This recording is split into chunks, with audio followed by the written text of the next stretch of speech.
Hello বন্ধুরা, কেমন আছো সবাই? আশা করি অনেক অনেক ভালো আছো। আমিও তোমাদের দোয়া ও আশীর্বাদে খুবই ভালো আছি। বন্ধুরা, আজকে আমার বিধবা মা, ভাই ও আমার এই আনন্দময় মজাদার মধুময় গল্পে তোমাদের জানাই সুস্বাগতম। বন্ধুরা, আমার বিয়ের মাত্র ৮ মাস পরেই স্বামীর সাথে আমার ডিভোর্স হয়। আমার ডিভোর্সের মূল কারণ ছিল আমার একমাত্র ছোট ভাই আশিক। বন্ধুরা, তাহলে চলো বেশি কথা না বাড়িয়ে আমরা মূল গল্পে ফিরে যাই। আমার নাম অঞ্জনা। বর্তমানে আমার বয়স ৩০ বছর। আমার উচ্চতা ৫ ফুট ৫ ইঞ্চি, শারীরিক ওয়েট ৫৮ কেজি। এবার তোমরা আমার বয়স, উচ্চতা এবং শারীরিক ওজন সবকিছু মিলিয়ে বিচার বিশ্লেষণ করে দেখো আমার বডি ফিটনেসটা কত সুন্দর ছিল। ছোটবেলা থেকেই এলাকার সবাই আমাকে কমলা সুন্দরী বলে ডাকত। সত্যি আমার কমলা সুন্দরীর মতোই চেহারা ছিল। আমার বিয়ের ১ বছর আগে আমার বাবা মারা যায়। তারপর থেকে আমরা মা মেয়ে আমার ছোট ভাই আশিকের ওপর নির্ভরশীল হয়ে পড়ি। আমার বিয়ের ১ মাস পর্যন্ত ভালোই চলছিল স্বামীর সংসার। হঠাৎ করে আমার স্বামী সজীবের মধ্যে রাত আর দিনের মতো পরিবর্তন দেখতে পেলাম। সারাদিন কাজকর্ম শেষে রাতে যখন সে বাসায় আসত, তখন সে খাওয়া দাওয়া শেষ করেই বিছানায় শুয়ে পড়ত। এভাবে কয়দিন দেখার পরে আমি তাকে জিজ্ঞেস করলাম, কি ব্যাপার, তুমি প্রতিদিন অফিস শেষ করে বাড়িতে এসে এভাবে শুয়ে পড়ো, সারা রাতের মধ্যে আমার দিকে ফিরেও তাকাও না, কোনো কিছু হয়েছে কি? সজীব তখন আমাকে উত্তর দিল, কোনো কিছুই হয়নি, শরীরটা বেশ কিছুদিন ধরে খারাপ, এজন্য তোমাকে কিছু বলি না। আমি তাকে বললাম, শরীর খারাপ হলে ডাক্তার দেখাতে হবে। সে আমাকে বলল, ডাক্তার দেখাতে হবে না, এমনিতেই আমার ওইসব কোনো কিছু ভালো লাগে না। বন্ধুরা, নিশ্চয়ই তোমরা সজীবের কোন সব কিছু ভালো লাগে না সেটা বুঝতে পেরেছ। এবার আমি সজীবকে বললাম, কেবলমাত্র আমাদের বিয়ের বয়স ৮ মাস, এখনই যদি তোমার এসবের প্রতি অনীহা চলে আসে, তাহলে বাকি জীবনটা তোমার সাথে আমি কিভাবে কাটাবো? আমি একজন যুবতী মেয়ে, আমারও তো অনেক শখ আহ্লাদ আছে, এখনই তো আমার সেই সময়। একটা মেয়ের বিয়ের দিন থেকে শুরু করে প্রায় ৩ মাস পর্যন্ত সময় লাগে স্বামীর সাথে নিজেকে মানিয়ে নিতে, অনেক কষ্ট যন্ত্রণা সহ্য করে। তারপরেও একটিবারও কোনো মেয়ে বলে না যে আমি ওই স্বামীর সংসার করব না। তারপর যখন সেই মেয়েটা স্বামীর সংসার থেকে সবকিছু শিখে যায়, এমনকি স্বামীকে তার পাশে পাওয়ার আকাঙ্ক্ষা জেগে ওঠে, তখন সেই স্বামী যদি বলে আমি শারীরিকভাবে অসুস্থ, তখন সেই মেয়েটার কি করণীয় থাকে? আমি তাকে অনেকক্ষণ ধরে এসব কথা বলছিলাম। এর থেকে আর কিভাবে একজনকে ক্লিয়ার করে বলা যায় আমার জানা নাই। বন্ধুরা, তারপর আমি নিজেকে নিয়ে অনেকটাই ভাবতে লাগলাম। আমি চেষ্টা করতে থাকলাম কিভাবে আমার প্রতি সজীবকে আকৃষ্ট করা যায়। তারপর একদিন রাতের বেলা আমি এত সুন্দরভাবে সাজগোজ করছি, পথের পাগলও যদি আমাকে দেখে, তবুও মনে হয় সে পাগল আমাকে অনেক সময় ধরে তাকিয়ে দেখবে, এমনকি আরও কিছু তার মন চাইবে। অথচ সজীবের জন্য এত সুন্দর সাজগোজ করে আমি বসে আছি, তারপর সে বাড়িতে এসে আমাকে ওই অবস্থায় দেখে কোনো কথাবার্তা না বলে বিছানায় গিয়ে শুয়ে পড়ল। তারপর আমি তার পাশে গিয়ে বসলাম। অনেক রকমভাবে আমি চেষ্টা করলাম আজকে তার থেকে অন্যরকম কিছু একটা পাবো, কিন্তু আশায় আমার গুড়ে বালি। সে এক ঘুমে রাত পার করে দিল। আমি বাড়িতে এসে সজীবের এসব আচরণের কথা মাকে বললাম। মা তখন আমাকে বলল, একটু ধৈর্য ধর, সব ঠিক হয়ে যাবে। কিন্তু কোনোভাবেই আমি মাকে বোঝাতে পারছিলাম না যে আমার আর একটি রাতও একা একা পার করা সম্ভব নয়। তারপর মায়ের কথা মতো বেশ কিছুটা দিন আমি ধৈর্য ধরলাম। ওভাবেই নিজেকে অনেক কন্ট্রোল করে সজীবের সংসার করে যাচ্ছিলাম। হয়তো ভাবছিলাম সজীবের শারীরিক সমস্যাগুলো ঠিক হয়ে যাবে, কিন্তু এভাবে বেশ কিছুদিন যাওয়ার পরে আমার ধৈর্যের বাঁধ ভেঙে গেল। আমি মাকে ফোন করে সব কথা বলতাম। মা আমাকে প্রতিদিনই একই কথা বলতো, ধৈর্য ধর, ঠিক হয়ে যাবে। অবশেষে রাগ করে আমি মায়ের বাড়িতে চলে আসি। বাড়ির মধ্যে ঢুকতেই আমার মা আমাকে জিজ্ঞেস করল, কি হয়েছে তোর? অনেক কান্নাকাটি করছিস মনে হয়। আমার মাকে বললাম, আমি আর একটা দিনের জন্যও সজীবের বাড়িতে ফিরে যাব না। আমি ওর মতো পুরুষের সংসার করতে চাই না। মা কোনো কথার জবাব দিল না, শুধু বলল, কয়েকটা দিন থাক, তারপর দেখা যাবে। আমি মাকে বললাম, আর দেখার কোনো কিছুই নেই, আমি ওর সংসার করব না, এটাই আমার শেষ কথা। আমার কথা শুনে আমার মা আমাকে খুব রাগারাগি করতে লাগলো। এ বিষয়টা আমার ছোট ভাই আশিক শুনতে পেয়ে আমাদের কাছে এসে মাকে জিজ্ঞেস করল, কি হয়েছে মা? আমার মা তখন আশিককে বলল, আর কি হবে, তোর বোন সজীবের সাথে সংসার করবে না। তারপর আমার ভাই আমার মাকে বলল, ঠিক আছে, তুমি এখান থেকে যাও, আমি ওর থেকে শুনে দেখি কিসের জন্য সংসার করবে না। তারপর মা এখান থেকে চলে গেল। এবার আশিক আমাকে জিজ্ঞেস করল, আচ্ছা আপু, কি হয়েছে, এবার বললে কি তোর সমস্যা কোথায়? আমি আশিককে বললাম, তোকে আমি এসব কথা বলতে পারবো না। তারপরেও আশিক আমাকে এমনভাবে প্রশ্নবিদ্ধ করতে লাগলো, আমি ওকে না বলে আর পারলাম না। এবার আশিক আমাকে বলল, আপু, তোর সমস্যার কথা আমাকে ক্লিয়ার করে বললে তোর সব সমস্যার সমাধান আমি করে দেব। তাই বলছি, কিছু সময়ের জন্য তুই ভুলে যা আমি তোর ছোট ভাই। আমি এই প্রথম আশিকের কথার মধ্যে আলাদা একটা সুর বুঝতে পারলাম। তারপর বাধ্য হয়ে আমি আশিককে বললাম, সজীব প্রতিদিন অফিস থেকে বাড়িতে এসে রাতের খাওয়া দাওয়া শেষে বিছানাতে উল্টো দিকে মুখ করে শুয়ে থাকে, তারপর এক ঘুমে ভোর হয়ে যায়।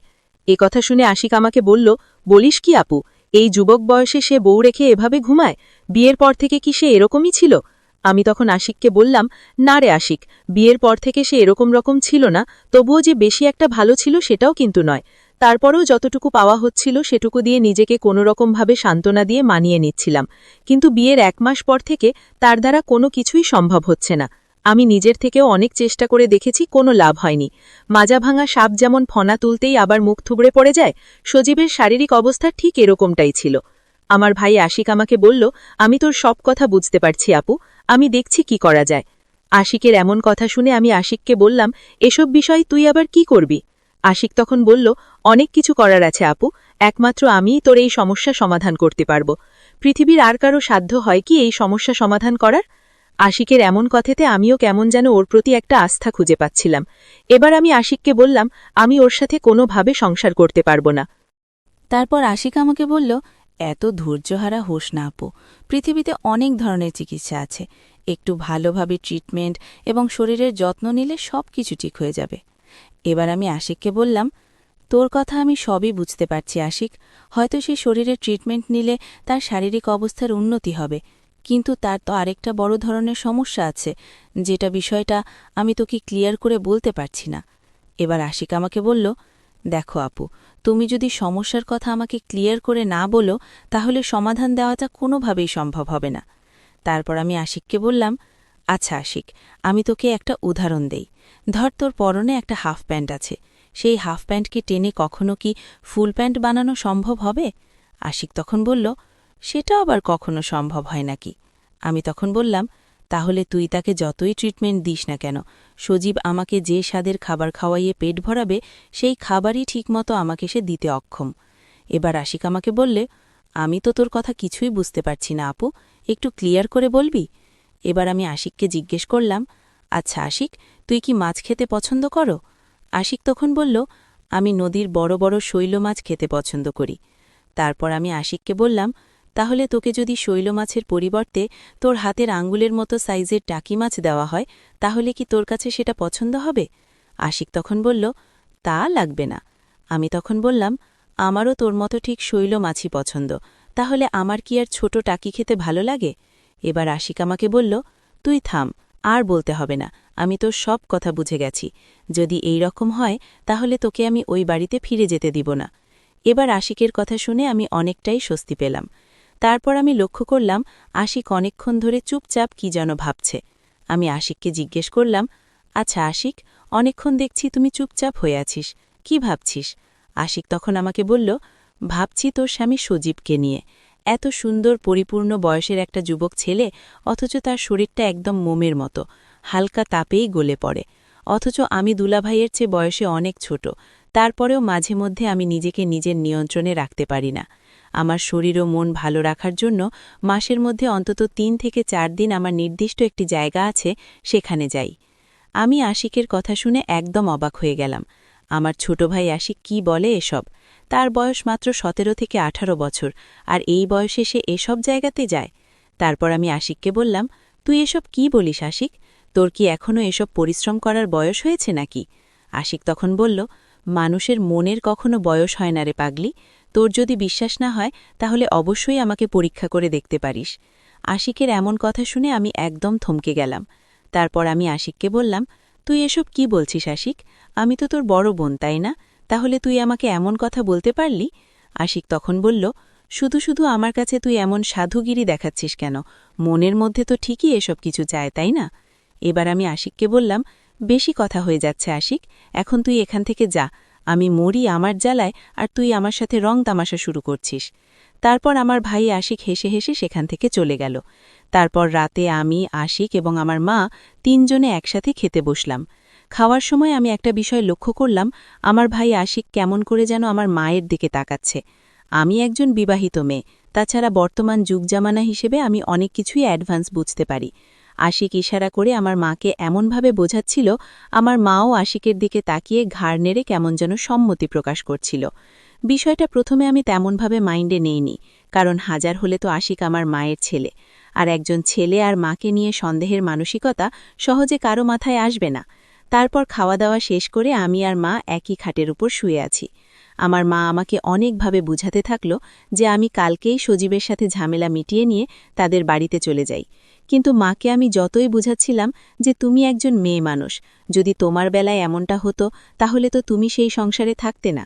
আমার মা আমাকে উল্টোভাবে বুঝ দিয়ে সজীবের বাড়িতে যাওয়ার জন্য বাধ্য করতে থাকল। এক পর্যায়ে আমি বুঝতে পারলাম আমার মা কিছুতেই চাচ্ছে না যে আমি তার সাথে এই বাড়িতে থাকি। এবার আমরা মা ও মেয়ে কথাবার্তা বলতে বলতে একসময় আমি ঘুমিয়ে পড়ি। হঠাৎ মধ্যরাতে আমার বাথরুমে চাপ দিল, তারপর ঘুম ভেঙে বিছানায় উঠে বসি। এরপর আমি আশ্চর্য হয়ে গেলাম, বিছানার চারপাশে হাতায় কোথাও আমার মাকে খুঁজে পাচ্ছিলাম না। আমার খুব টেনশন হচ্ছিল, এত রাতে আমার মা কোথায় গেল। তারপর একটু অপেক্ষা করলাম, ভাবলাম হয়তোবা মা প্রসাব পায়খানা করতে বের হয়েছে। তারপর আমি বিছানা থেকে আস্তে আস্তে ওয়াশরুমের দিকে গেলাম। দু এক পা আগাতেই আমার কানে সাঁই সুই করে কথার আওয়াজ আসলো। আমি বুঝতে পারছিলাম না এই আওয়াজটা কোন রুম থেকে আসছে। আমি থমকে দাঁড়িয়ে গেলাম। তারপর দেখলাম কথার আওয়াজটা আমার ছোট ভাইয়ের রুম থেকে আসছে। এমনভাবে তারা কথা বলছে, বাইরে থেকে বোঝার কোনো উপায় নেই। তারপর আমি এক পা দু পা করে আশিকের রুমের দরজার সামনে গিয়ে দাঁড়ালাম। তারপর যা ঘটল এটা দেখা বা শোনার জন্য আমি একদমই প্রস্তুত ছিলাম না। আমার মা আশিককে বলছে, বাবা আশিক, এখন আমি রুমে যাই, অঞ্জনা ঠিক পেয়ে গেলে অনেক বড় কেলেঙ্কারি হয়ে যাবে। আশিক তখন বলল, এত ভয় নিয়ে কি এসব কিছু হয় নাকি মা? আমার মা তখন বলল, আজকে না হয় একটু কম করেই খেলে। তাদের এই কথোপকথনের মাধ্যমে আমি বুঝতে পারলাম যে আমার মা অনেক স্বাদের কোনো খাবার আমার ভাইকে খাওয়াচ্ছে। কিন্তু কি এমন জিনিস খাওয়াচ্ছে যে এত রাতে আমার চোখ ফাঁকি দিয়ে তাকে খাওয়াতে হবে? আমার মনের ভেতর থেকে সেই কৌতূহলটা কোনোভাবেই যাচ্ছিল না। এবার আমি চিন্তা করলাম, আমার মা আশিককে কি খাওয়াচ্ছে সেটা আমাকে দেখতেই হবে। তারপর আমি বিভিন্নভাবে ট্রাই করতে থাকলাম, কিন্তু কোনোভাবেই তেমন কোনো স্পেস পাচ্ছিলাম না যে সেই জায়গা দিয়ে আমি তাদেরকে দেখব। তারপর আমি দরজার সামনে দাঁড়িয়ে ভাবতেছিলাম কিভাবে তাদেরকে আমি দেখতে পাব। এমন সময় আমার মা আশিককে বলে উঠল, তোকে অনেক সময় ধরে বলছি বাবা, আজকে আমি চলে যাই, কোনোভাবেই যে আমাকে যেতে দিচ্ছিস না। আমার মনের মধ্যে অনেক ভয় করছে, কারণ অঞ্জনা অনেক দিন যাবৎ তার স্বামীর থেকে এসব কোনো কিছু পায় না। আর একটা মেয়ে যখন এইসব থেকে বঞ্চিত হয় তার স্বামীর কাছ থেকে, তখন তার কোনোভাবেই রাতে ঘুম হয় না। সেও খুঁজতে থাকে কার কাছ থেকে এমন খাবার মিলবে তার। মায়ের এমন কথা শোনার পরে আমি একদম ক্লিয়ার বুঝে গেলাম আশিকের রুমের মধ্যে কোনো খাবার লেনদেন হচ্ছে। এবার আমার মায়ের উপরে আমার প্রচণ্ডভাবে রাগ হচ্ছিল। আমার বাবাটা মারা গেছে মাত্র কয়েক বছর হল, এরই মধ্যে আমার মা এমন কার্যকলাপ শুরু করেছে। আমি নিজেকে কোনোভাবেই শান্ত রাখতে পারছিলাম না, অথচ এই সময়ে এই জিনিসটাই আমার প্রয়োজন। কতদিন ধরে আমি না খাওয়া অবস্থায় পড়ে আছি, অথচ আমার মা আমার চিন্তা একটুও করল না। সে নিজের ক্ষুধাটাকেই বড় মনে করল। আমার মায়ের বোঝা উচিত ছিল যে আমি যেহেতু আমার স্বামীর বাড়ি থেকে এসব খাবার থেকে বঞ্চিত, আমার মায়ের বয়স 40+ হয়ে গেছে, এখন তার এসব খাবারের প্রতি চাহিদা আরও কম থাকার কথা। কিন্তু তাদের খাবার রুচি দেখে আমি একদম হতভম্ব হয়ে গেছি। এবার আমার মা আমার আশিককে বলছে, বাবা, যেভাবেই হোক অঞ্জনাকে ওর স্বামীর বাড়িতে পাঠাতে হবে, নইলে আমাদের মধ্যে এসব খাওয়া দাওয়া কোনো কিছুই একদম সম্ভব হবে না। এবার আমার ভাই আশিক বলল, তাহলে কালকে তুমি ওদের বাড়িতে গিয়ে তোমার জামাই সজীবের কাছে শোনো, তারপরে আমরা সিদ্ধান্ত নেব কি করা যায়। এবার আমি বুঝতে পারলাম তাদের মা ছেলের খাওয়া দাওয়া শেষ, আমার মা এখন আশিকের রুম থেকে বের হয়ে আসবে। আমি তাড়াহুড়ো করে আমাদের রুমে গিয়ে ঘুমের ভান ধরে শুয়ে পড়লাম। তারপর আমার মা রুমের মধ্যে এসে আমার পাশে শুয়ে পড়ল। এবার কিছু সময় পর আমি মাকে জিজ্ঞেস করলাম, তুমি কি কোথাও গিয়েছিলে মা? আমার এমন প্রশ্নে আমার মায়ের মুখের এক্সপ্রেশন ভয় পাওয়া বানরের মতো কাচুমাচু হয়ে গেল। তারপর আমার মা তখন ভয় জড়ানো গলায় উত্তর দিল, একটু টয়লেটে গিয়েছিলাম। তুই কি এখনো ঘুমাসনি অঞ্জনা? আমি তখন বললাম, আমি তো ঘুমিয়েছিলাম, হঠাৎ করে চেতন পেয়ে আমার পাশে তোমাকে দেখলাম না, অনেকক্ষণ পরে তুমি রুমের মধ্যে ঢুকলে, এজন্য তোমাকে জিজ্ঞেস করছিলাম। এবার আমার মা আমার উপরে অনেকটাই রেগে গেল। সে তখন বলল, এজন্যই লোকে বলে বিবাহিত মেয়ে বাড়িতে রাখতে নেই। আমি তখন মাকে বললাম, অযথা তুমি আমার উপর রেগে যাচ্ছ কেন? আমি তো তোমাকে খারাপ কোনো কিছু বলিনি। তারপর সকালবেলা আমার মা সজীবের বাড়ির উদ্দেশ্যে রওনা দিল। আমি আর মাকে কোনো কথা বললাম না, কারণ মা তাদের বাড়িতে আমাকে কেন রাখবে না সেটা তো আমি বুঝতে পেরে গেছি। এদিকে দুপুর গড়িয়ে যাচ্ছে, আমার ভাই আশিকের কোনো দেখা পেলাম না আমি। মা বাড়ি থেকে বের হওয়ার পর থেকে বেচারা কোথায় হারিয়ে গেল বুঝতে পারছি না। এবার আশিকের রুমের দিকে এগিয়ে গেলাম, দেখলাম তার দরজাটা হালকা করে খোলা রয়েছে। আমি কোনো সাড়া শব্দ না করে আশিকের রুমের ভেতরে ঢুকে গেলাম। তারপর দেখি আমার ছোট ভাই আশিক তার বিছানার উপর উল্টো দিক হয়ে বসে কি যেন নাড়াচাড়া করছে। এবার আমি একবার দুবার করে তার ঘাড়ের উপর গিয়ে দাঁড়িয়ে দেখার চেষ্টা করছিলাম সে কি নাড়াচাড়া করছে। তারপর যা দেখলাম আমার চোখ দুটো কপালে উঠে গেল। আমার ভাই বিশাল বড় সাইজের একটা তরতাজা শৈল মাছ নিয়ে বাচ্চা মানুষের মতো খেলা করছে। আমি ভাবতে লাগলাম এত বড় মাছ আমার ভাই হয়তো আমাকে খাওয়ানোর জন্য মাছটির যত্ন নিচ্ছে।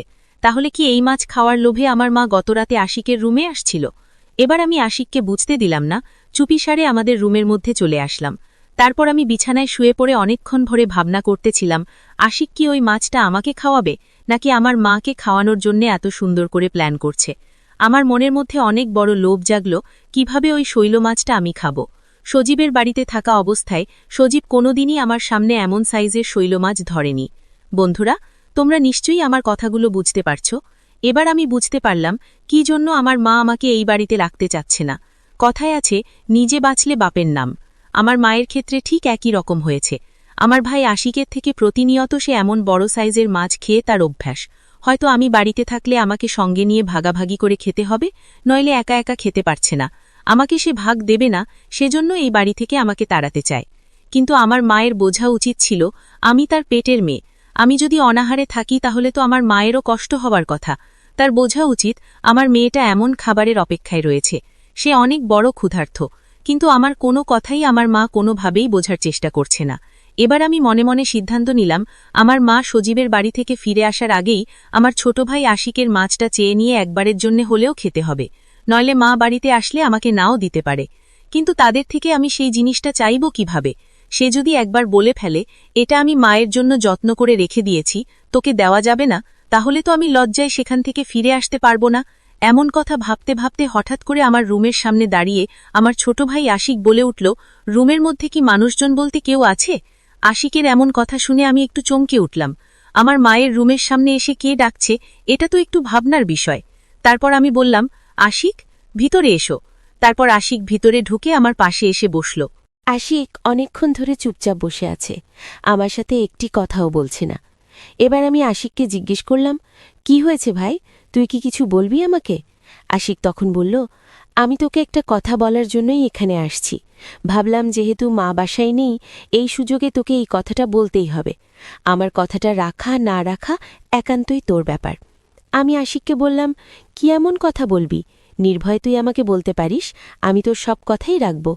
এবার আশিক যখন আমার সাথে কথা বলছিল আমি খেয়াল করে দেখলাম বেচারার মুখটা ভয়েই কেমন যেন মলিন হয়ে আছে, আবার ভয়ে তার কপালও ঘামছে।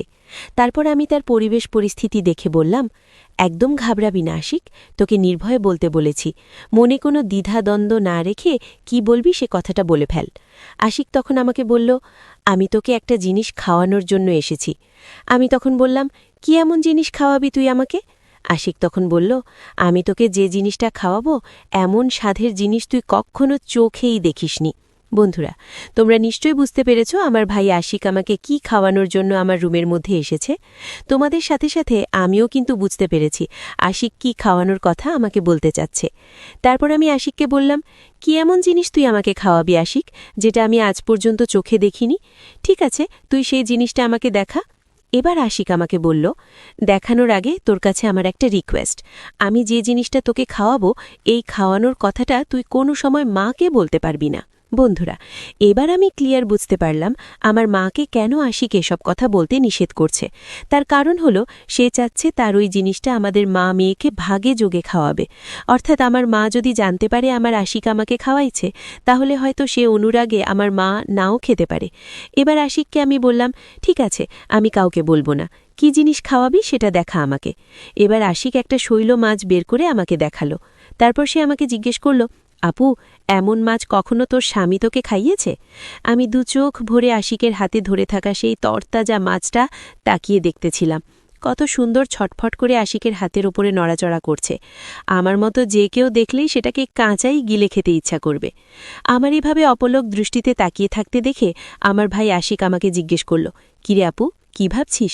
আমি তখন আশিককে বললাম, ভাবছি তোর মতো একটা ছোট মানুষ এমন শৈল মাছ কোথায় পেল, অথচ সজীবের মতো একটা কর্মশীল যুবক মানুষ সে কখনো আমার জন্য চেষ্টাও করেনি এমন মাছ খাওয়ানোর।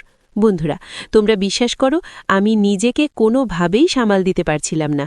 মনে হচ্ছিল আশিকের থেকে জোর করে কেড়ে নিয়ে এখনই খাওয়া শুরু করে দিই, কিন্তু সবকিছুতে একটা প্রস্তুতির ব্যাপার থাকে, তাই না?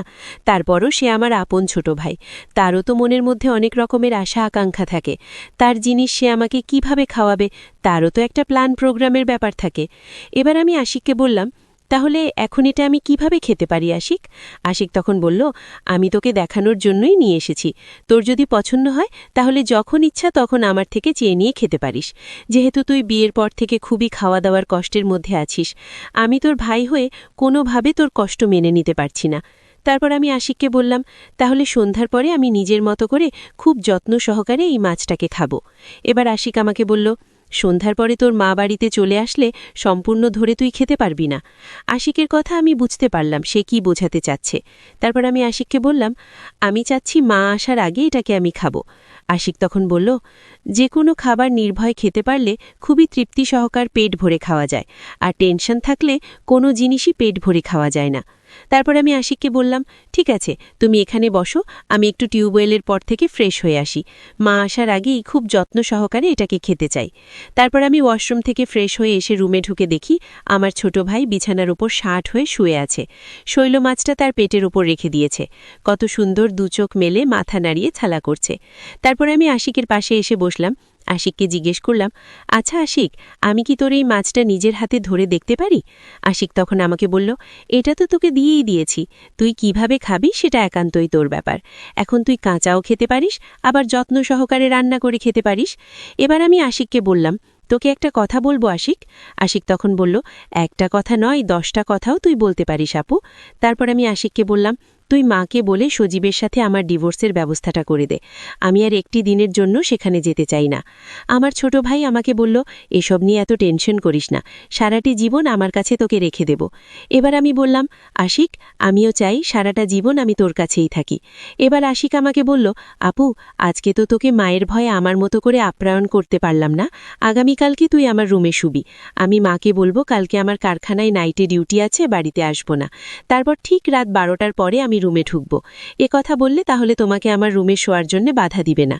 এবার আমি আশিকের কথাতে বুঝতে পারলাম আগামীকাল আমার জন্য স্পেশাল কিছু রয়েছে, যেটা আমি সজীবের কাছ থেকে বিয়ের পরে পাইনি। এবার আমিও মনে মনে প্রস্তুতি নেওয়া শুরু করলাম আশিকের রুমে শোবার জন্যে। তারপর লজ্জা শরম ত্যাগ করে আশিককে বললাম, কালকে যখন তুই বাড়িতে আসবি তখন শহর থেকে একটা মলম নিয়ে আসবি। আমার একটা জায়গাতে মলমটা লাগাতে হবে, অনেকদিন হলো নিজ শরীরের যত্ন নেই না। তারপর আশিক বলল, ঠিক আছে আপু, আমি আসার সময় নিয়ে আসব।